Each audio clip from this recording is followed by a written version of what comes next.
예, 안녕하십니까. 기상기사 5과목을 총 한 20시간에 걸쳐서 같이 공부하게 될 김동호입니다. 예, 반갑습니다. 자, 잘 아시겠지만 기상기사는 과목이 5개로 되어 있습니다. 첫 번째가 이 관측법이 있고,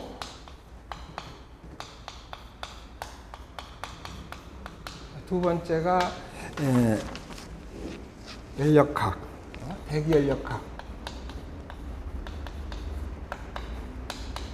세 번째가 대기운동학, 네 번째가 기후학, 다섯 번째가 일기 분석 및 예보론인데,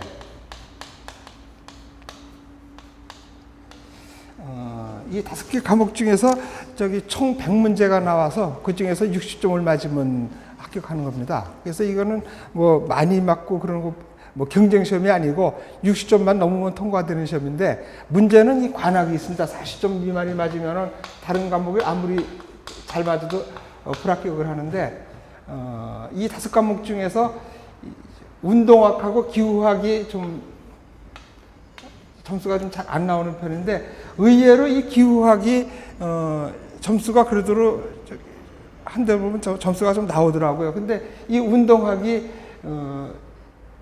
올 그 3월달 시험일 때도 보면은 한 사람이 거의 35점, 그러니까는 40점을 못 맞아가지고 다른 거는 한 75점씩 이렇게 받았는데도 관악하는 경우가 있어요. 그래서 이 운동학하고 기후학을 좀 신경을 쓰고, 나머지는 다 이 70점 이상이 나오고, 특히 관측법은 좀 쉽습니다. 그래서 여기서 점수를 따서 이 둘을 메꿔야 되기 때문에 이 관측법에 대해서 좀 신경을 써야 되는데, 물론 이 강의가 인강이고 또 특성상 또 이 기상을 전공하지 않거나 뭐 이런 사람들이 많이 하기 때문에 이 과정을 기상에 전공하지 않은 사람이고, 특히 이게 측기 같은 걸 본 적이 없는 사람을 대상으로 강의한 거로 가정하겠습니다. 그래서 이 측기를 관측법을 배울 때는 이 측기를 본 적이 없고 없는 거를 가지고 설명을 해서 강의가 좀 어렵고, 어떻게 보면 여기서 점수도 안 나오고, 그래서 이번에는 교재에 측기 사진을 많이 실었습니다. 그래서 그거를 보시고서 하시면은 큰 어려움이 없을 거라고 생각되고요. 또 그래서 여기서 최소한 그 3개에서 한 5개 정도 틀릴 수 있는 이런 준비를 해가지고 여기서 모자라는 거를 운동학이나 기후학에 보태야 되지 않을까 이렇게 생각합니다. 자, 그래서 첫 번째 2페이지에 관측 총론으로 들어가겠습니다. 그래서 관측 총론에 보시면은 이 법에 대한 문제가 조금 나왔는데, 그 동안에 이 관측에서 이 법 문제가 나오질 않았었습니다. 근데 작년에 기상 감정 기사에 기상 관측법이 들어가 있습니다. 거기에 이 법 문제가 기상법에 관측법에 대해서 좀 법에 대한 문제가 나와서, 아무래도 지금 우리 기상은 이거 바닥이 좁아서 그분들이 또 다시 또 출제를 하게 되고, 또 이 문제은행 중에서 새로운 문제를 넣게 되다 보면은 그런 문제가 기상 감정 기사의 관측법에 나왔던 문제가 나올 공산이 큽니다. 그래서 만약에 이거를 준비 안 하고 그전처럼 준비했다 보면 한 2-3 문제가 또 그냥 저거 할 수 있어서 이 관측 총론에서 그 법에 대한 문제를 조금 다뤘으니까는 요거를 좀 유의 있게 보시면은, 이게 어려운 건 아니니까 한 번만 읽어만 보시면은 다 알 수 있을 거라고 생각됩니다. 그래서 이 법에 대해서는 우리 기상청에서 갖고 있는 법은 크게 3가지가 있습니다. 기상법이 있고, 두 번째가 기상산업진흥법이 있고, 세 번째가 기상관측표준화법인데, 이 기상관측표준화법이 만들어진 이 배경을 보면은 이 기상관측을 기상청만 하는 것이 아니고 각 지자체라든지 특히 군 부대, 학교 이런 데서 관측을 하다 보니까 어떻게 보면 중복 투자가 되고 하고 있고, 또 그래서 그 관측을 자기 나름대로 해서 그 군에서 관측한 자료를 기상청에서 쓸 수가 없고, 또는 기상청 자료들은 표준 포맷으로 나가니까 다 되고 있는데, 그것을 이렇게 표준화시키기 위해서 예산을 절감하자는 것이 기상 관측 표준화법의 그 배경입니다. 그래서 이 기상관측 표준화법에 적용되는 것이 어디냐면은 그 두 번째 보면 적용 대상이 나와 있는데 국가기관 또 지방자치단체 특히 군청에서 이 군에서 이 군청 근처에다가 측기를 두고서 많은 관측을 하고 있고 또 국가기관 중에서는 특히 뭐 한강 홍수 통제소라든지 이 수자원공사 이런 데서 그런 자료를 가지고 거기서 나오는 우량 자료를 가지고 뭐 여름철이면 홍수가 되면은 그 홍수를 통제하고 그러는데 제가 이 기상청에 있을 때도 가서 실제로 답사를 하고 보면은 그런 사람들이 그 기상의 이 지식을 갖지 않고 이렇게 위치를 선정하고 그래가지고 물론 예를 들면은 처음에 설치했을 때는 뭐 좋은 자리를 했겠지만은 그게 나무 밑이어가지고 보니까는 그 나무가 크게 자라니까는 우량계가 나무 밑에 있어가지고 강수가 안 들어오고 또 관리를 소홀히 해가지고 보니까는 가을철에 갔더니 낙엽이 다 수수구를 막고 있고 이런 경우가 있더라고요. 그래서 이렇게 중구난방으로 관측을 하지 말고 그걸 표준적으로 관측해서 중복 투자를 하지 말고 하자는 것이 이 기상관측 표준화법의 근본 배경입니다. 그래서 적용 대상이 보시면은 첫 번째 뭐 공공기관, 그다음에 뭐 정부 출연연구소, 학교 뭐 이런 데서 쭉 하고 있는데 그 뭐 예외 없는 법이 없듯이 또 제외 대상이 있습니다. 그래서 제외 대상은 뭐냐면은 그 관측이 뭐 교육이나 연구를 목적으로 하는 거 또는 국방 목적으로 하는 거 이런 것들은 당연히 안 되는데 문제는 이거 3번하고 4번을 한번 보시면은 이 수로국에서 하는 수로조사 또는 이 해수부에서 하는 정성 관측이라 그래서 이 배에서 관측하는 자료들이 있는데 이 자료 관측하는 법을 기상청이 심의 없으니까 그쪽에서 못 따르겠다고 안 하니까는 할 수 없이 이 법을 제외 대상에 놓은 겁니다. 그래서 제외 대상에서 3번, 4번이 그러니까 오히려 중요한 거죠. 그러니까 일반적으로 적용받지 않고 할 수 있다는 것이 이 수로조사하고 항로표지법에 의해서 하는 거, 이 두 가지가 있다는 거 기억하시면 좋고. 자, 그 다음에는 이 관측을 아무나 하는 것이 아니고, 이 관측하는 사람들을 그래서 자격을 갖다가 지금, 제안을 했습니다. 그래서 이건 뭐냐면, 대학에서 관련 학과를 졸업했거나 또는 기상기사 자격증을 취득한 사람, 또 기상법에 따라서 일정한 교육을 받은 사람들이 할 수가 있는 것입니다. 그래서 그런 것들이 중요한 것이 되어 있고, 그 다음에는 2페이지 마지막에 보면은 측기가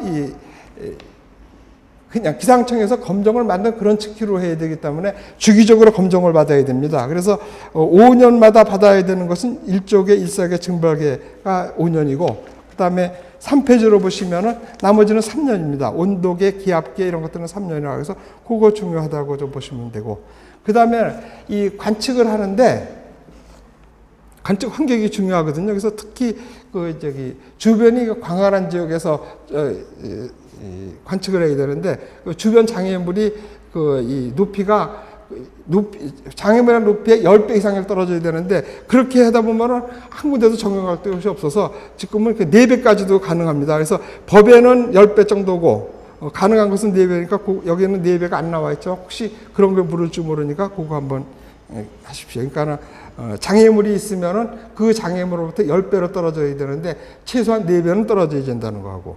자, 그 다음에 관측 장소의 요건이 쭉 나와 있는데 두 번째 보시면은 크기가 최소한 70제곱미터가 돼야 되는데 이것도 안 되면 최소한 35는 넘어야 된다. 그래서 그거 또 중요한 거로 한번 읽어보시면 되고.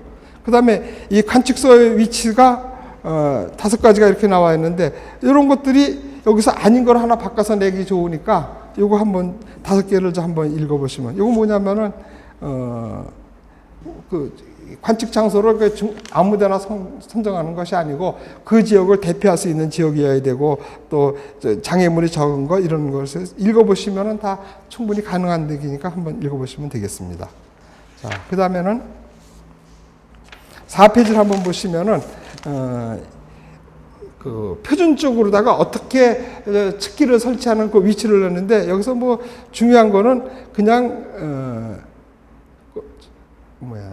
여기서 보시면은 위에 그 온도계 스크린이라고 되어 있는 거 그런 것들이 배겹상이거든요. 그 배겹상 위치가 여기서 그렇게 중요하지 않고 약간 뭐가 들어가는 것만 보면 되겠습니다. 그러니까 온도계, 삼배풍속계, 강수량, 지중온도 이렇게 재다는 거, 일조계 이것이 표준적으로 있다는 거 모양만 아시면 되고.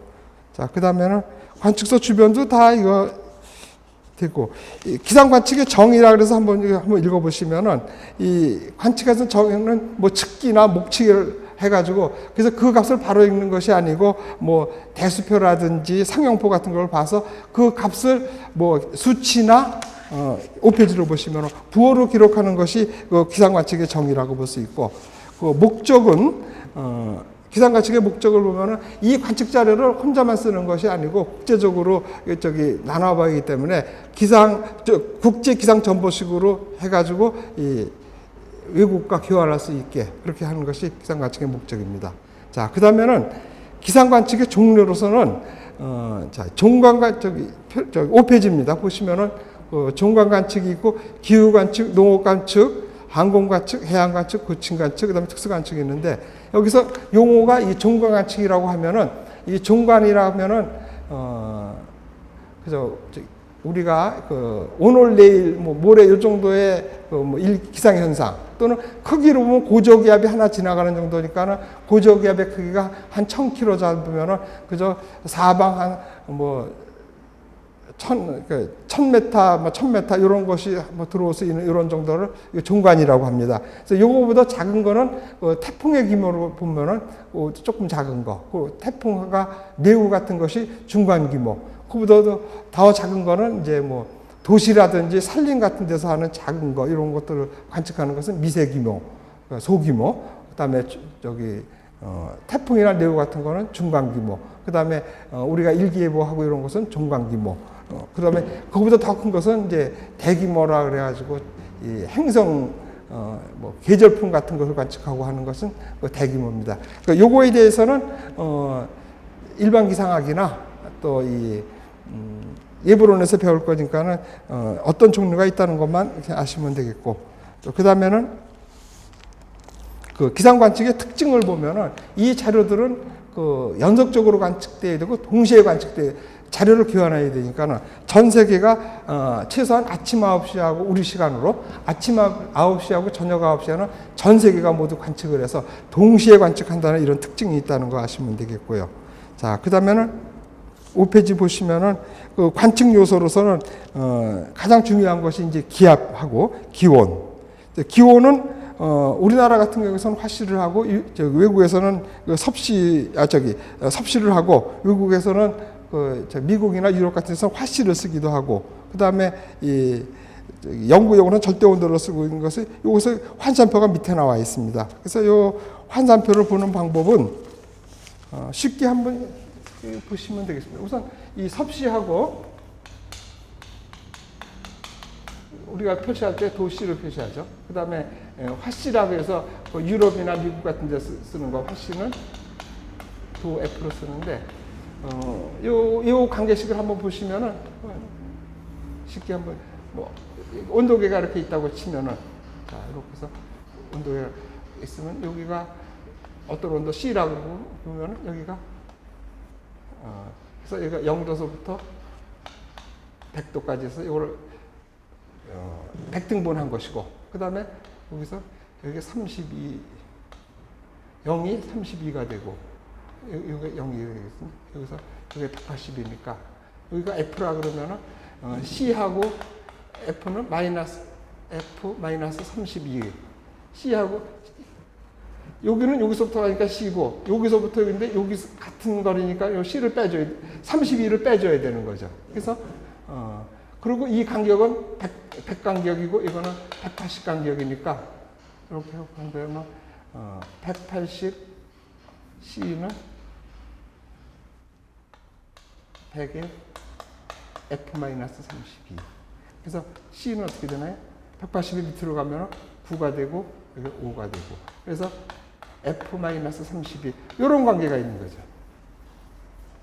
이렇게 해서 보시면 되고, 그 다음에 이 절대 온도는 이걸 K라고 해서 여기 도를 안 붙이고, 이것은 정확히 보면 뭐 273.1 매치 있는 것 같은데 그냥 놔두고 그냥 그 C에다가 그냥 플러스 해주면 됩니다.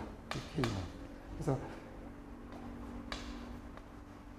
이렇게 해서 그러니까 절대 온도는 섭씨 온도에다 273을 더한 값. 그래서 이 관계식이 이런 관계식이 있다는 걸 한번 보시고 여기서 맞는 것을 고르라고 할 때 이런 것을 뭐 숫자 좀 바꿔가지고 이렇게 해서 맞는 거 고르라는 것이 있거든요. 그래서 위에서 쓰면 틀리겠고 이렇게 한번 저기 비례식은 이거 뭐 누구나 다 세울 수 있는 거 아닙니까? 그래서 이렇게 해서 외우시면은 시험 볼 때 착각하지 않고 고를 수 있을 거라고 생각됩니다. 그래서 이렇게 외우시는 게 좋을 거예요.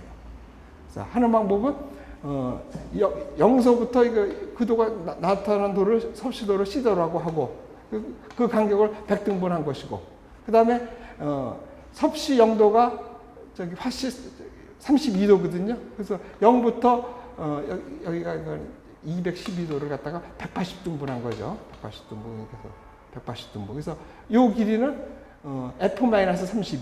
그렇죠? C하고 F-32가 100하고 180 관계가 있는 거죠. 그래서 이렇게 비례식으로 해서 풀면 됩니다. 그래서 그런 식으로 관측하면 되고 그 다음에 중요한 것이 습도 관측. 습도 관측은 보통 상대 습도는 이 퍼센트로 관측하고 그 다음에 그 습도 중에서 뭐 혼합비라든지 비스 같은 것은 공기 1kg 중 안에 수증기가 몇 g이 있느냐. 그래서 그램 퍼 킬로그램 이런 식으로 습도가 관측되고 자 운량은 옥타라 그래가지고 이건 뭐냐면 8분수로 다 하는 겁니다. 그러니까 무슨 소리냐면은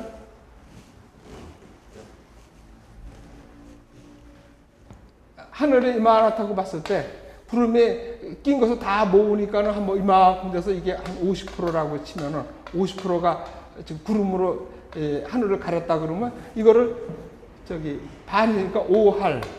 그래서 이걸 뭐냐면 10분의 5가 구름이 꼈다고 이렇게 봐서 10분수로다가 표시를 관측은 이렇게 하는데 이것을 저기 전보식으로다가 해서 외국과 교환할 때는 이 자료수를 줄이기 위해서 이거를 8분수로 나눕니다. 그러니까 이거는 옥타로 같으면은 10분의 5가 8분의 4가 되는 거죠. 그래서 이걸 옥타라 그래서 8분수로 다 이렇게 바꿔서 그러니까 관측을 10분수로 하고 국제 전보식으로 나갈 때는 옥타로 바꿔서 요 비율을 봐가지고 이렇게 나눠주는 겁니다. 그래서 그걸 옥타라 그러고 자 풍향은 16방위를 쓰는데 여기서 한번 다른 뜻으로 나오겠지만 한 번 더 보시면은 풍향은 16방위나 8방위를 쓰는데 16방위로 쓸 때는 이 북쪽이 n이라고 그러고 그러니까 도수로 표시할 때 여기가 360도 또는 0도가 이렇게 되고 우리가 수학에서는 여기가 0이고 이렇게 쭉 가서 90, 180, 270 이렇게 해서 이쪽 방향으로 도는데 기상에서는 그렇게 하지 않고 여기가 90도고 0도고 0도 또는 360도고 이쪽이 90도가 되고 이게 2가 되는 겁니다. 그 다음에 여기가 180도가 S가 되고 270도가 웨스트 서풍이 돼서 읽을 때는 이거를 중심으로 해서 읽는 거예요. 그래서 만약에 북동풍이라 그러면 이렇게 해서 북동 이렇게 해서 표시하고 여기가 저기 45도로 표시하고 그래서 그리고 불어오는 것을 따지는 겁니다. 그러니까 북풍이 불어올 때 이렇게 불어오는 걸 이거 북풍이라 그러는 거죠. 그리고 갖다가 0도 또는 30도. 그다음에 동풍이라는 것은 동쪽에서 불어오는 걸 이렇게 보는 거예요. 그래서 이거는 90도의 방향에서 불어왔다 동풍이다 이렇게 해서 보고 항상 이 가운데 이거를 중심으로 해서 그러니까는 이쪽이면 여기가 N2가 되고 그다음에 요 사이가 되면 NN2가 되는 겁니다. 그다음에 이쪽이 되면은 S2가 되고 그래서 이런 관계가 있다는 것을 보시고 그러니까는 풍향은 16방위를 쓰거나 이렇게 16방위로 쓰거나 도수로다가 10도 단위로다가 해서 표시를 합니다. 그다음에 풍속은 우리나라 같은 경우에서는 MKS 단위로 써가지고 미터법을 써서 미터파스크를 쓰는데 미터파스크. 근데 이 서양이나 그쪽 유럽이나 이 미국 같은 데서는 노트를 씁니다. 그래서 요 관계는 이 노트가 이 너트가 1m/s 그러니까 반 갈라서 이렇게 쓰는 걸로 해서 이렇게 해서 환산해서 쓰는 걸로 되어 있습니다. 그러니까 10노트다 그러면 5m/s 이렇게 되는 거예요. 자, 그다음에 이 강수는 밀리미터 단위로 그러니까 0.1 단위로 해가지고 비가 골골 내렸을 때 얼마큼 쌓여 있나 해서 지면서부터 몇 센치가 비로 덮일 수 있나 그걸 봐서 몇 미리. 그래서 강수는 비는 미리로, 누는 센티미터 단위로다가 합니다. 그다음에 증발량은 강수량과 같이 미리미터. 그다음에 일사량은 관측은 일사량은 직달일사 또는 전천일사 이렇게 구분하면서 받는 양을 단위 면적에 얼마큼 받는 거냐 해서 이렇게 누적되는 걸 보는 방법이 있고 그 순간에 얼마큼 받느냐 이렇게 보는 방법이 있는데 이것은 저거를 기억하시면 되겠습니다. 그러니까 우리가 태양상수 같은 거 태양상수를 생각하시면은 태양상수 이거는 단위 면적에 몇 칼로리의 영양을 몇 분간 받느냐 그래가지고 이거를 우선 뭐 태양상수 그러면 약 1.9니까 뭐 한 2칼로리 정도 퍼 센티미터 자승 단위 면적 센티미터당에 1분간에 그래서 요거를 기준으로 쓰는데 요거를 갖다 다시 바꿔서 뭐냐면은 이 칼로리를 주울로 바꿀 수 있거든요. 그러니까는 1칼로리가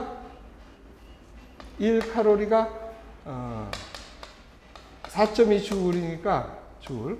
이거 그대로 바꿔서 해준 것이 주울 퍼 센티미터 자승. 그러니까 주울 퍼 똑같이 요 값을 갖다가 4.2로 환산해가지고 쓰는 방법이 오늘 주울 퍼 센티미터 자승. 그래서 이런 식으로 칼로리나 주울에 갖고 또 주울 퍼 세크가 와트니까 와트로 다 표시하는 방법도 있고 이런 거죠. 미리와트냐 킬로와트냐 그 차이거든요. 그러니까 개념이 단위 센치당 얼마 이 태양상수를 생각해서 몇 칼로리의 열량이 단위 면적 딱 들어왔느냐 그 몇 시간 동안에 뭐 1초 동안 1분 동안에 뭐 이런 식으로 해서 관측하는 것이 요 기본들이 그러니까 기압, 온도, 습도, 울량, 풍향, 풍속, 강수, 증발량, 일사량 이것이 지상 관측의 기본이 되는 관측들인 겁니다. 그래서 자 그리고 그 다음에는 지상 기상 관측 측기의 그 특성을 보면은 이것은 뭐라 그러나 처음 보시는 분들은 뭐라 요즘 같이 초정밀 시대에 좀 나쁘하지 않겠나 이렇게 보시는데 그것은 개념의 차이입니다. 우리가 이 쌀을 사는데 보통 뭐 킬로 단위로 사지 않습니까? 1kg, 뭐 2kg 이렇게 사는데 이거를 정밀하게 잰다 그래가지고 이것을 금다는 저울, 정밀 저울로 잴 수는 없는 거 아니에요. 그럴 필요가 없는 거죠. 그러니까는 지금 우리가 정관측기에서 관측하는 것은 그 정도의 정밀도를 가지면 되는 거예요. 그래서 뭐 요즘 같은 뭐 전자 시대에 그 풍향풍속계라든지 뭐 우량계 같은 거 보시면은 어떻게 보면 좀 낙후됐다 이렇게 하는데 그거는 그 측기가 낙후된 것이 아니고 우리가 어떤 대상을 어떻게 관측하느냐 그 차이거든요. 그래서 오히려 이 정밀한 것보다는 우리가 이 중간 관측을 하는 데는 내구성이 있고 튼튼하고 또 그다음에 같은 종류의 측기로 관측해야지 그 자료들은 우리만 쓰는 것이 아니고 전 세계가 공유하고 그러는 거니까 그런 개념을 가지고서는 이거 측기 특성 한번 쭉 읽어보시면은 할 거예요. 그러니까 보시면은 나와 있지만은 두 번째 비바람 영향을 받으니까 견고하고 내구성이 있어야 되고 또 취급이 간단해야 되고 그러니까 너무 그 전자제품 같은 거 써서 뭐 하는 것이 아니라는 얘기죠. 그러니까 배우다 보면은 바람 같은 거 관측할 때 초음파 풍향분석기 같은 것도 쓰기도 합니다. 근데 이런 것들은 정관 측기보다는 소규모 아주 정밀한 거 측정할 때 쓰는 방법들이 있거든요. 그래서 그런 개념을 가지고서 이거 한번 읽어보시면은 지금 6가지로 나온 것들 중에서 이해가 갈 것입니다. 그래서 그런 것들을 한번 보시고 그냥 읽어보시면 되고 자 그 다음에 이 관측 횟수는 우선 그 배경을 아셔야 되는데 전 세계적으로 이 자료를 이렇게 공유하고 그러는 거는 2회 관측하면 되거든요. 00Z하고 12Z를 하면 되는데 우리 국내에서 중간 관측은 보통 8회를 기준으로 하고 있어요. 그러니까 3시간 간격으로 관측하고 있고요. 그 다음에 실제로 근데 우리가 그 예보에 자료를 쓰고 예보 관측 보는 것을 매분 단위로 요즘 AWS 자료에서 들어오고 있거든요. 그래서 그런 배경을 가지고 보시면은 그 이 관측 횟수가 1, 4회를 한다 그러면은 전일 18Z하고 오늘 00Z, 그 다음에 06Z, 12Z 해가지고 1, 4회 가져서 요 1, 4회 관측할 때의 그 국제표준시로 뭐가 된다는 것을 이걸 아셔야 됩니다. 그러니까 18Z, 18UTC, 00Z, 06Z, 12Z, 그러니까 이것이 6시간 간격으로 다 이렇게 되는 거고, 1, 8회가 보통 우리가 규정에서 3시간 간격으로 하는 거여서, 거로 18Z, 21Z, 00Z서부터 3시간 간격으로 있고, 그 다음에 그 AWS 자료 같은 것은 뭐 매시에 들어오는 거니까 그러니까 24시간에서 이렇게 있다는 거 보시면 되고, 그 다음에 아까 이 관측에서 뭐 종관 관측도 있고 뭐 지상 관측인데 그 중에 기후 관측이라는 것이 있는데, 그거는 이제 이 전 세계에서 몇 군데를 기후 관측소로 정해가지고 거기서 나오는 자료를 가지고 보고 그 누적된 자료를 보고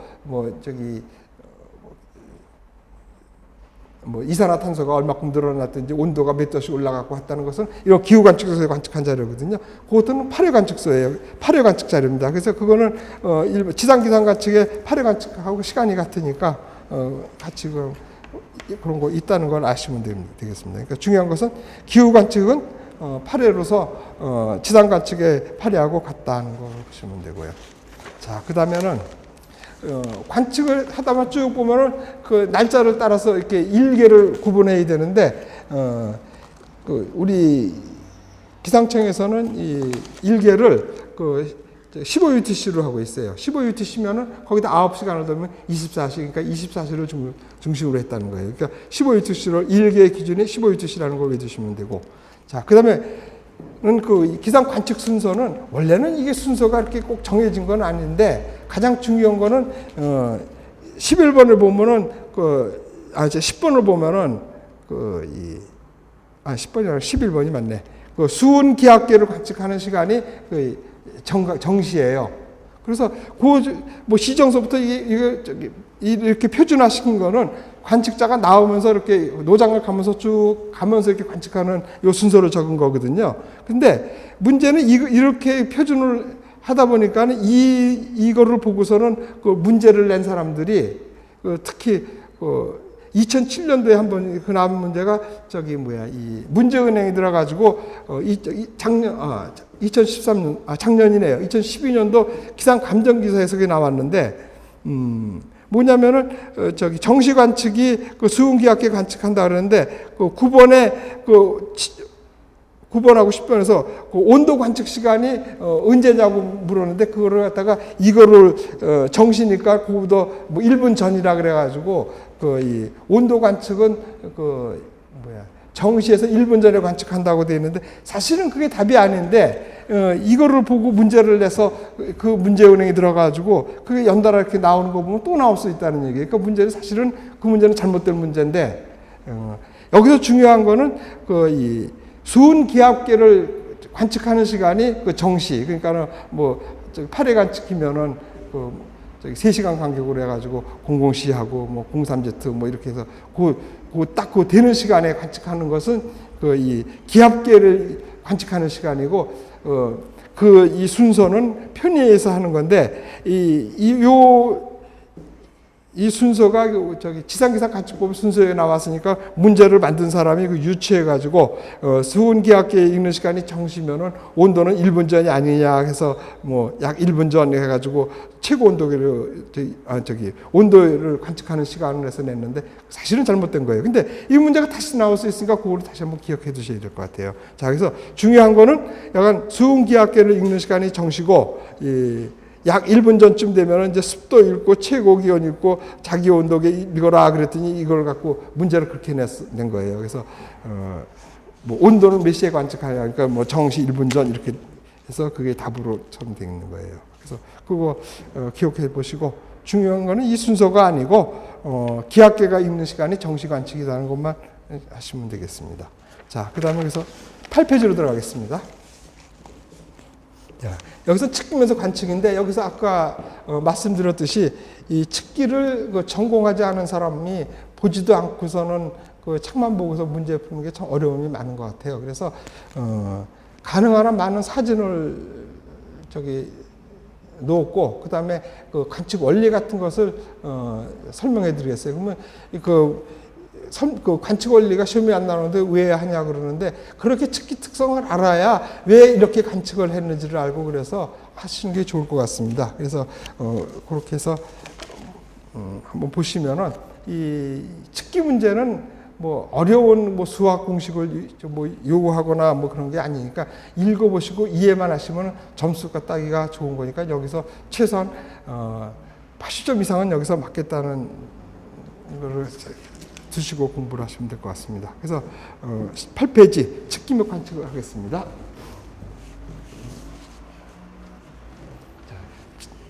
우선 기상청이나 뭐 기상대를 생각하시면은 그 노장, 특히 그 백엽상을 아마 눈에 띄게 겁니다. 그래서 이 백엽상에 그 안에다가 뭐 어떤 치키를 넣느냐 이런 것도 묻고 그러는데 그 백엽상에 대해서 정리한 것이 위에 있으니까 그 백엽상은 원래 하얗게 칠해서 백엽상이 아니고 그 통풍이 잘 되라고 이렇게 백엽상에 이렇게 있으면은 뭐 다리가 이렇게 해서 4개가 있겠죠. 그러면 이 안에 빗살이 이게 뭐 실제로 몇 개인지는 모르겠지만 이게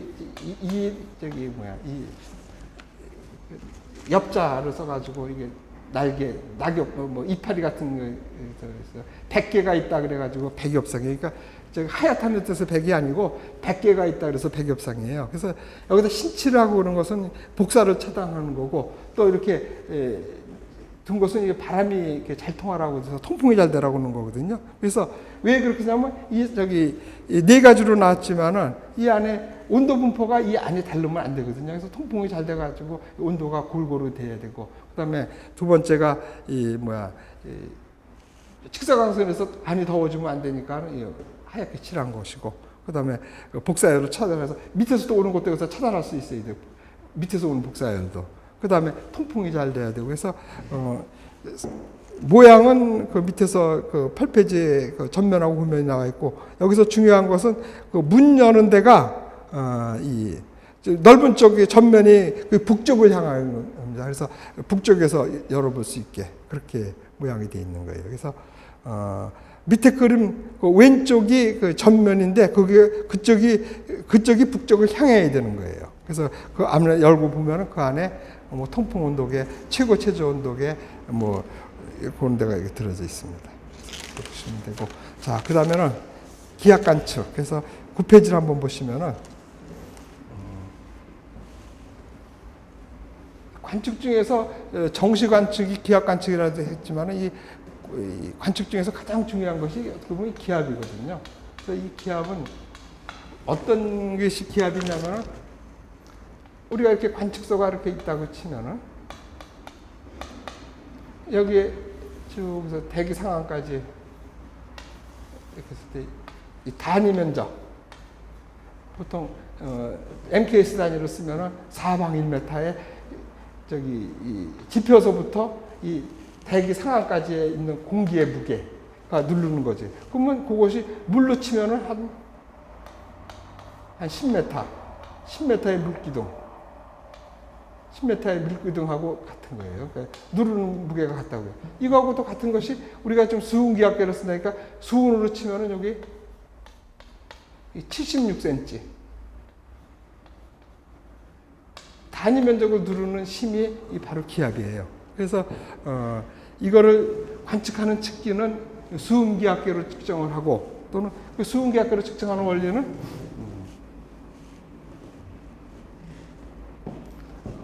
이게 토리첼리가 처음 했던 그 방식으로 그리자면은 한 1m 되는 관 속에다가 수은을 꽉 채우고 이게 한 1m 꽉 채우고 수은을 채우고 해서 손을 막고서는 그 수은이 많이 들어있는 이 그릇에다가 거꾸로 이렇게 딱 집어넣는 거예요.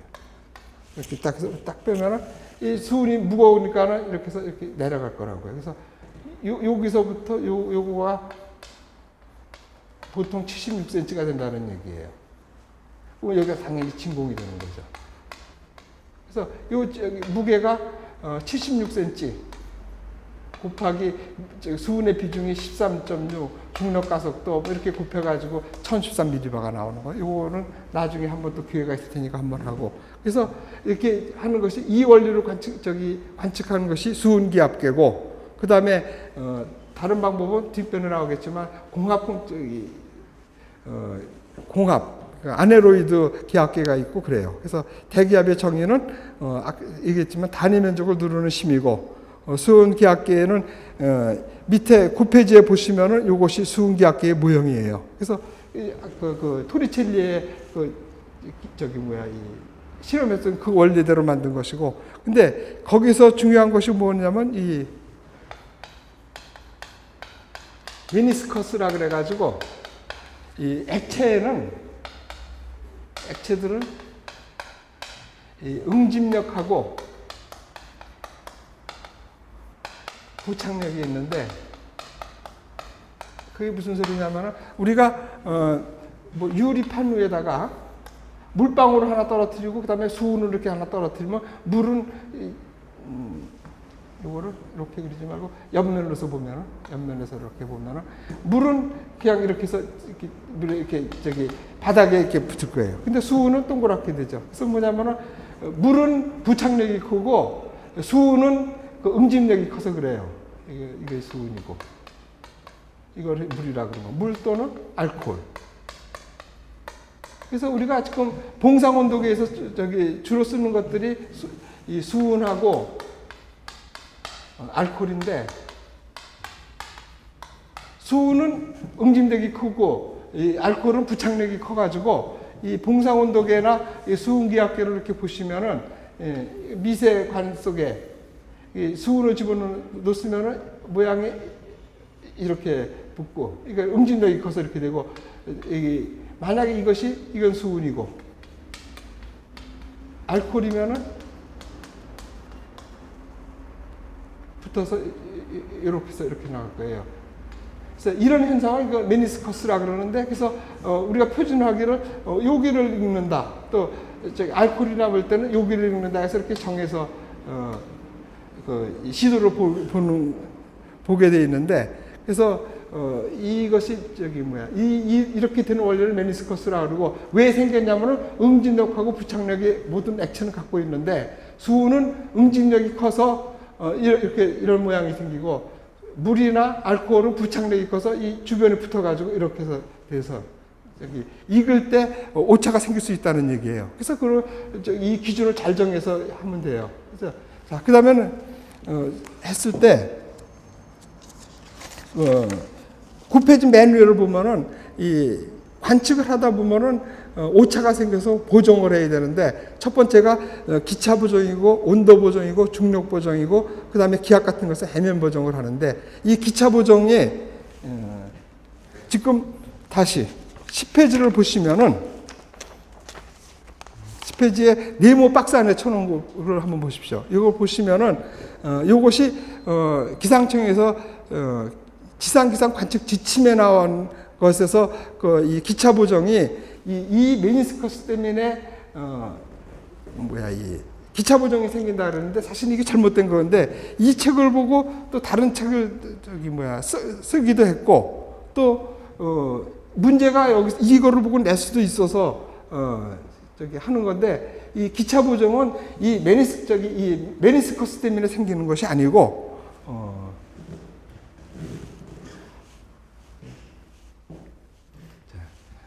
기차 보정은 뭐냐면은, 우리가 지금 아무리 정밀하게 이 모세관을 만든다고 이렇게 해도, 그래서 이 안에 이제 뭐 알코올이나 수은을 대가지고 이렇게 얘가 늘어나서 쭉 올라가고 내려가고 그러는데, 이 관이 일정해야 되는데 이렇게 해서 어디가 좀 이렇게 굵거나 어디가 이렇게 좁고 그러면은 요 부분 세상은 크게 올라갈 것이고 여기 들어가면 조금 올라갈 거라고요. 그래서 이렇게 해서 생기는 것이 기차예요. 측기마다 모양이 차가 있다 그래서 이게 기차라고 그러는 거거든요. 그 다음에 그러니까 관이 일정하지가 않아서 생기는 거. 그 다음에 또는 뭐냐면은 이 안이 끝이 이렇게 돼가지고 수은기압 같으면 여기가 진공이 돼야 돼요. 그래야지 쭉 내려가는데 만약에 여기가 공기가 더 있으면 더 많이 내려간다고요. 그래서 이 안이 진공이 되는데 이 진공도가 우리가 아주 완전한 진공을 만들 수가 없거든요. 요것 때문에 생기는 거라고요. 진공도. 또 뭐 이런 것들 때문에 생기는 것이 기차지 이 메니스커 때문에 생기는 게 아니라고요. 그런데 이 지금 네모칸에 쳐져 있는 것이 기상청에서 나오는 이 지상기상 관측 지침에 이렇게 나와가지고 이거를 보고 문제를 내면은 메니스커스라고 기차 보정을 그렇게 할 거예요. 그러니까는 문제를 잘 보시고 어떻게 냈나를 봐서 이것대로 나왔으면 메니스커스라고 쳐야 되고 진짜로 쓴다 그러면은 이 관이 일정하지 않아서 또는 이 진공이 아니기 때문에 생겼다. 이거가 원래 정답이에요, 이게. 그래서 이것도 조심해서 한번 보셔야 되고. 그 다음에 그럼 어떻게 되느냐? 그래서 아까 검정을 맡으라 그러는데 이런 측기들을 생산해서 갖고 오면 기상청에서 이걸 봐가지고 여기서 표준하고 맞춰가지고 여기서 뭐 온도계로 친다면은 여기가 뭐 10도고 20도가 25도 사이에는 이게 넓어서 조금밖에 안 올라갈 거 아니에요. 그러면 표준하고 맞춰서 10도에서 25도일 때는 뭐 0.1도를 플러스 해라. 뭐 여기서는 뭐 마이너스 해라 하면서 이렇게 기차표를 만들어 줍니다. 이거 정오표라고 하듯이. 그러니까 측기에는 그런 것이 따라오거든요. 그래서 그렇게 해서 검정을 맡아야 측기로다가 관측을 하고 그러는 거예요. 그래서 이 기차는 기차 보정표가 있어서 그거 갖고 환산해서 하는 것이 관측한 다음에 그래서 이 측기에 보정표를 보고서 고쳐주는 거, 이거를 갖다가 기차 보정한다 그러는 거예요. 그래서 첫 번째, 다시 9페이지로 가서 보시면은, 기압을 관측하면은 기차 보정을 하고, 온도 보정을 하고, 중력 보정을 한다 그러는데, 그 첫 번째가 기차 보정을 해야 된다는 얘기예요. 그래서 왜냐하면 우리가 갖고 있는 관측소의 수은기압계의 이 모세관이 아주 위아래가 똑같지 않으니까는 거기마다 이런 표가 주어지거든요. 그래서 그때가 어딘가를 봐가지고 더해주고 빼주고 하는 것을 기차 보정이라고 그러고. 자, 두 번째는 온도 보정인데, 온도 보정은 이건 측기에서 나온 거고, 두 번째 온도 보정은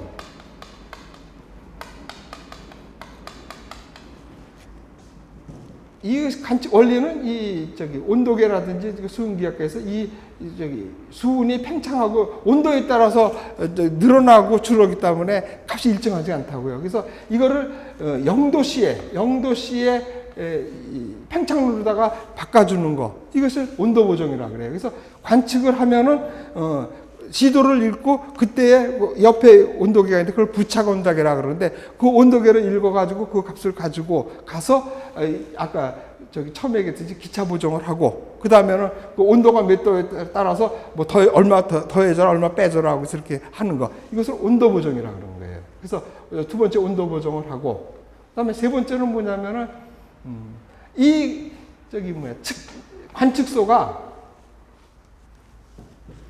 관측소가 뭐 전부 바닷가에 있다든지 해서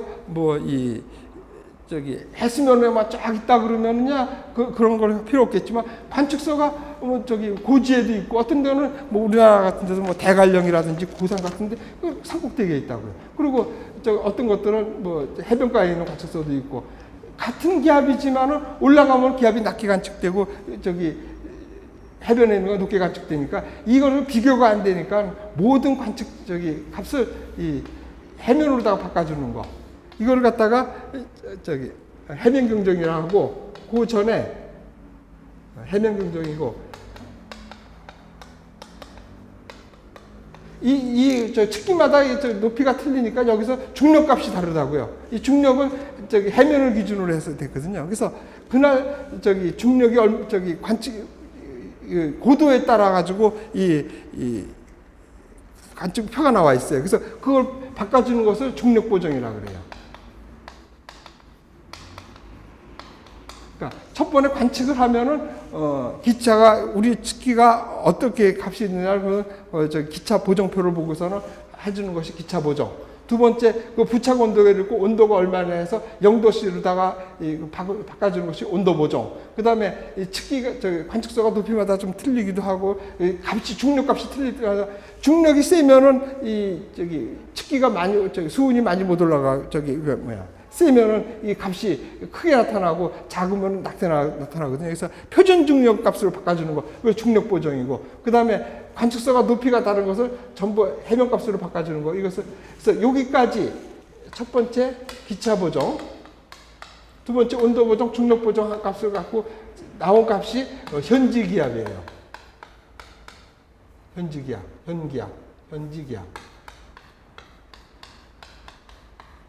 여기서 현지 기압이 여기 나왔고 여기 현지 기압이 나왔는데 이 값을 이 해수면 온도 값으로 다 바꿔주는 거. 그래서 이 해수면 값으로 다 내려줘서 하는 것이 그러니까 여기까지만 하고 현지 기압 갖고 이 관측소 높이에 따라서 이렇게 바꿔주는 거 이것을 갖다가 해면 경정한다 그래요. 해면 경정.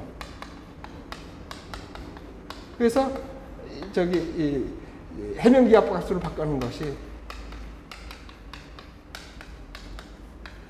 여기서 요 관계를 묻는 거가 굉장히 많이 나오고 있어요. 계속 나오고 있었어요. 그러니까 자 기압을 관측을 하면은 기차 보정을 기압을 나오면은 그 측계에 따라서 기차 보정을 해주고 첫 번째, 두 번째 그때의 온도가 얼마인가를 봐가지고 온도 보정을 해주고 0도씨로 바꾼다는 얘기예요. 그다음에 그날 중력이 값이 다 틀리니까는 이 표준 중력으로 바꿔주는 거.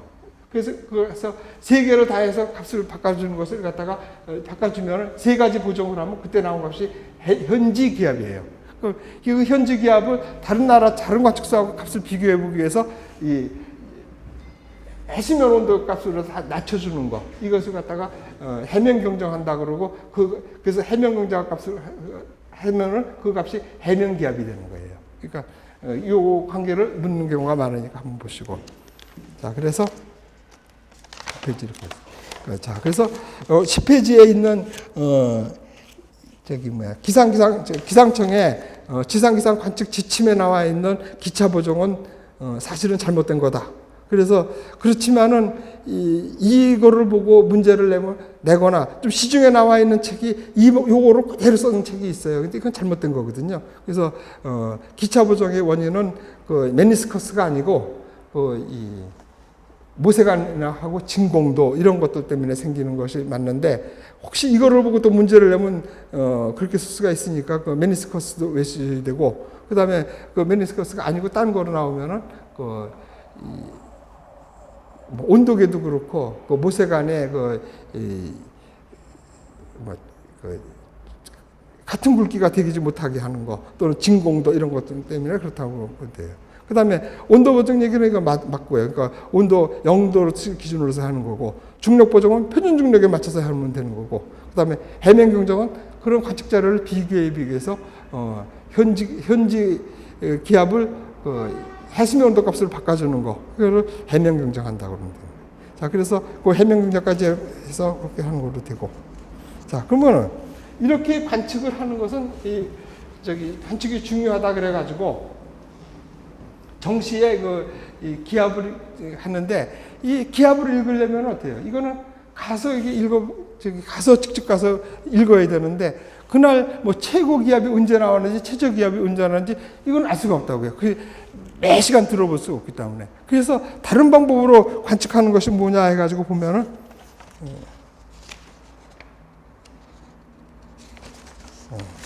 우선 12페이지를 한번 보십시오. 12페이지를 보시면은 이게 아네로이드 기압계인데 어떻게 생겼냐면 이게 여기 생긴 것보다 좀 단순하게 만약 그리자 그러면 이렇게 해서 깡통이 이렇게 있다고 치는데 이렇게 주름을 이렇게 진 거예요. 이렇게 주름을 지면은 이 안을 갖다가 진공을 만들어 버리면은 진공을 주면은 이 장력 때문에 이렇게 있을 거예요. 근데 만약에 기압이 세게 누르면 얘가 좀 찌그러질 거라고요. 그렇죠? 여기서 이 기압이 세지면은 이렇게 해서 이렇게 쭈그러들어서 이렇게 낮게 되겠고 또 이거보다도 기압이 더 낮다 그러면은 이게 크게 이렇게 펴질 거라고요. 그렇죠? 그래서 이거를 갖다가 공합, 비었다 그래서 공합이라고 그러고 아네로이드라 그러는 거예요. 그래서 이거를 보시면은 12페이지를 보시면은 여기다가 뭐 이렇게 고정을 해가지고 이렇게 해서 뭐 끊으면서 여기다 바늘 이렇게 해서 이걸 잡아당기게 이렇게 척분을 잡아당겨서 이게 눌리면 어떻게 되겠어요? 이게 잡아당겨서 이쪽으로 가고 이게 기압이 낮아서 커지면 이쪽으로 가고 해서 이렇게 관측이 되는 거예요. 그래서 이거를 이렇게 해서 관측하는 걸 아네로이드 기압계라 그러는데 요 기압계에다가 여기서는 그것이 안 나왔는데 자, 그래서 이렇게 해서 기압을 재는데 여기다가 또 다른 방법으로 쳐서 여기다가 바늘을 이렇게 해서 이렇게 놓으면 어때요? 여기다 놓으면 얘가 줄어들면은 이게 올라갈 거고 늘어나면은 이렇게 갈 거 아니에요? 그러면 그때 이쪽에다가 원통에다가 이게 시계 태엽을 가서 하루에 한 바퀴씩 돌게 해가지고 여기다가 종이를 갖다 대면은 얘가 이쪽 방향으로 돌면 여기서 이렇게 해서 놓고 나중에 이렇게 관측될 거라고요. 그렇죠? 이게 하루에 한 바퀴씩 돈다 그러면 여기서 제일 높았던 거하고 제일 낮았던 거를 이렇게 관측해서 자기 관측이 되는 거죠. 그래서 수은 기압계는 정밀을 하지만은 이 기압계의 하루에 변화가 어떻게 됐는지 또는 최고 기압하고 최저 기압이 언제 나왔는지를 그 시간에 관측하지 않으면 알 수 없지만은 여기서 그런 값을 여기서는 볼 수 있잖아요. 기압계를 딱 보면. 그래가지고 이 값은 수은 기압계하고 해서 이 바늘을 조정하면 되니까. 그래서 이렇게 관측하는 것이 아네로이드 기압계고 이것은 자동화가 될 수가 있고 또 자기 기록이 되는 특징이 있는 거예요. 그래서 그걸 한번 읽어보시면은 자기 기압계에서 기압 관측이 어떻게 나와. 그래서 이렇게 보시면 나와 있어요.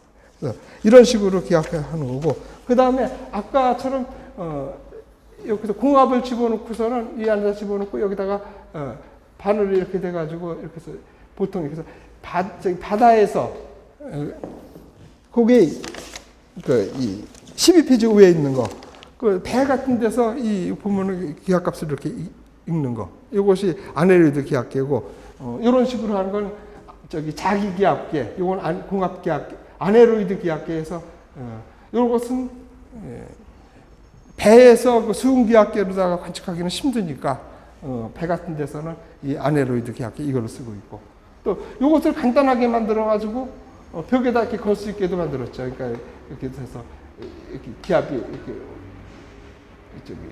돌 수 있게 만들어 가지고 특히 뭐 기압이 높은 때 이쪽은 뭐 맑음 뭐 이렇게 쓰고 여기 뭐 흐림 뭐 비 이렇게 써서 보기도 아네로이드 기압계를 이용해서 이렇게 만들어서 쓰기도 해요. 이걸 갖다가 그래서 청우계라고 그러죠.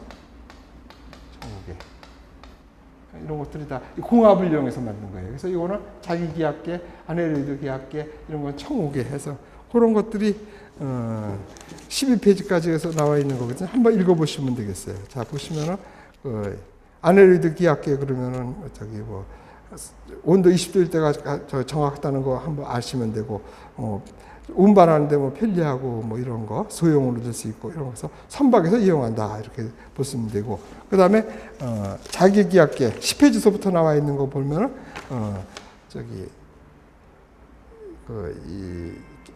자기 기압계는 수은 기압계하고 시도를 맞춰가지고 보면은 특징이 하루에 기압의 변화를 알 수 있고 또 최저 기압을 여기서 찾아낼 수 있다는 아주 특징이 있다는 거 그거를 염두를 두셔야 될 거예요.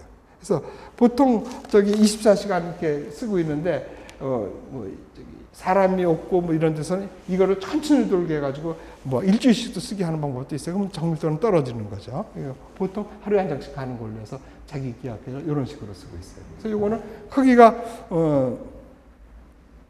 그죠 뭐 크기가 이쪽으로 한 20cm, 이쪽으로 한 30cm, 한 20cm, 이게 한 10cm 가서 이렇게 통으로 이렇게 보통 만들어져 가지고 이게 자기 기압 같은 거는 기상대에 가시면은 그 관측차 바로 옆에서 항상 이렇게 기압을 들어볼 수 있게끔 만들어져 있어요. 그럼 됐죠? 그래서 기압은 그런 식으로 관측하는 거예요. 기압계가 몇 개 있자 그러면 어떻게 되겠어요? 수은 기압계, 정밀하다. 단점이 이 최고 최저를 알 수가 없다. 하루의 변화라고 알 수 없다. 왜? 그 매 시간 들여다볼 수 없으니까.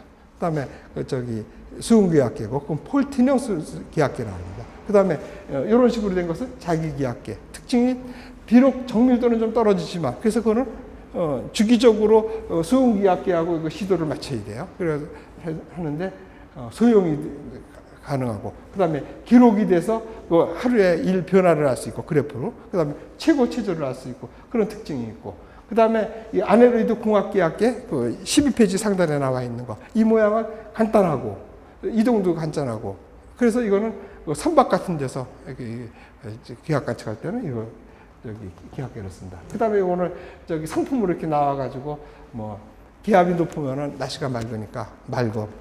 기압이 낮으면 비 올 테니까 흐림해가지고 옛날부터 이렇게 써와서 이런 걸 보통 청우계라고 이렇게 하죠. 그래서 기압계 종류가 이렇게 있다는 거. 이거는 뭐 그게 중요한 게 아니고. 그래서 약간 세 가지 수은기압계로 모양이 몇 페이지? 9페이지 보시면은 크기가 1m가 조금 더 되려나? 그래서 1m 조금 더 될 것 같으네요. 그래서 폭은 굵기가 한 요 정도 돼가지고 기압계시라도 돼가지고 거기서 이렇게 걸어놓고 쓰는데 이렇게 온도계식으로 이렇게 모양이 생겼어요. 기 따르면서 굉장히 굵죠. 그래서 이런 것이 폴티뇽 수은기압계. 그래서 기압하는 것을 그런 식으로 하시면 되고 그 다음에는 이거는 그러니까는 굉장한 이론이나 수식이 나오는 게 아니고 하니까는 읽어보시면은 문제를 푸실 때 골라내는데 큰 지장이 없을 겁니다. 자, 그다음에 기온은 12페이지 보면 기온 관측하는 것은 기온은 거의 어떤 물체, 그러니까 여기서는 물체가 다 온도를 갖고 있는데 공기의 온도를 재는 것이 기온이에요. 그리고 기온은 어때요? 사람이 사는 어느 정도의 공기가 미친 온도가 아주 땅에 닿는 데는 이 지면 온도를 봐서 좀 낮겠지만 일반적으로 온도가 올라갈수록 낮아지죠. 그래서 어디를 지느냐, 그러니까 사람 정도의 그 생활온도 높이다. 그래서 뭐 여기 나와 있듯이 1.2에서 1.5m. 요거 중요하죠. 그러니까 그거를 이렇게 지면 또는 설면 위에 1.5m, 1.2에서 1.5m의 기온을 공기의 온도를 기온으로 정의해야 한다는 것을 해야 돼요. 그러니까 여기서 중요한 거는 1.2에서 1.5. 그러니까 1.5가 온도계를 거는 높이라고 보면 되죠. 그래서 이 관측은 기온 관측은 수은기압계하고 수은온도계하고 알코올 온도계가 있는데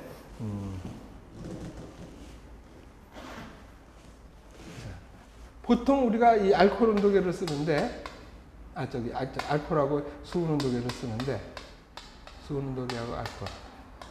그래서 알코올 온도계는 빨갛게 불을 들여서 눈에 잘 배요. 그래서 빨간색으로 잘 보이고 그런데 이 수은은 금속 색깔이니까 은백색이 이렇게 나는데 잘 이렇게 시도가 좀 안 배는 단점이 있죠. 그리고 나서 또 뭐냐면 이 수은은 이 금속이 지금 이렇게 녹아 있다고 보라 그러나? 그러니까 조금만 차지면은 이게 굳어서 이 금속이 되는 성질이 있어요. 그래서 이게 추운 지방에서는 쓸 수가 없다는, 추운 지방에서는 못 써요. 그래서 그런 단점이 있다는 거. 그러니까 더운 지방에서만 쓸 수 있고, 그러니까 우리나라 같은 수은덕에 쓸 수가 있죠. 그래서 돼 있고, 그 다음에 알코올 온도계는 아까 그 메니스커스가 부착력이 커서 이런 식으로 생기고 수은 온도계는 이렇게 생긴다는 거 아시면 되겠고 그 다음에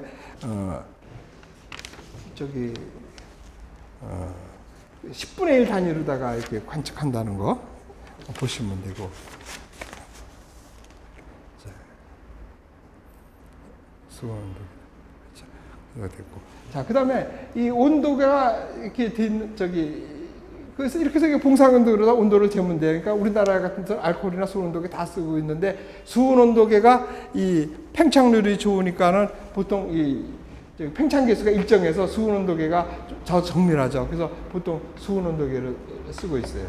근데 그 다음에 온도를 요것만 이렇게 재는 게 아니고 최고 온도하고 최저 온도계를 알아야 되는데 이 온도계 갖고 맨날 붙어서 볼 수는 없으니까 다른 방법을 세운 거예요. 그래서 여기까지만 한번 해서 최고 온도계 관측 원리를 한번 설명해 드릴게요. 최고 온도계. 최고 온도계는 옆에서 보면은 이렇게 구부라 그래서 이렇게 수은이 여기에 들어 있고 수은에서 이렇게 해서 쭉 나가서 이 수은이 여기로 다 차고 있어 이렇게 해서 여기까지 이렇게 차서 얘가 저기 더우면 이렇게 쭉 늘어나서 뭐 높은 온도, 추우면 이렇게 내려가서 낮은 온도를 이렇게 관측되는 것은 일반 온도계인데 최고 온도계는 요 끝을 갖다가 이렇게 해서 이렇게 좀 짧게 만들었어요. 그러니까 가는 구멍을 나게 만드는 거예요. 아까 말했듯이 수은은 응집력이 커서 얘가 늘어나면 이렇게 쭉 이렇게 늘어나요. 그래서 늘어나는데 줄어들 때 되면은 여기가 딱 끊어지는 거예요. 그래서 지만 줄어드는 거예요. 이렇게. 얘를 놔두고. 지만 준다고. 이게 응집력이 크니까. 그래서 다시 만약 더워지면 다시 이걸 차가지고 다시 쭉 밀고 올라갈 거라고요. 그러다가 온도가 내려가면은 주는데 얘가 주는 게 아니고 여기 끊어지면서 이 안으로 여기만 준다고요. 그래서 항상 여기가 나타나는 것이 최고값이 된다고요. 그래서 이거를 최고 온도계라고 그런다고. 이렇게 해서 하는 것이 최고 온도계고, 요 끝을 이렇게 조금 구부려 놓는 거, 그러니까 응집력을 이용한 거예요. 그래서 최고 온도계는 이렇게 해서 최고 온도를 기억하고, 그 다음에 최저 온도계는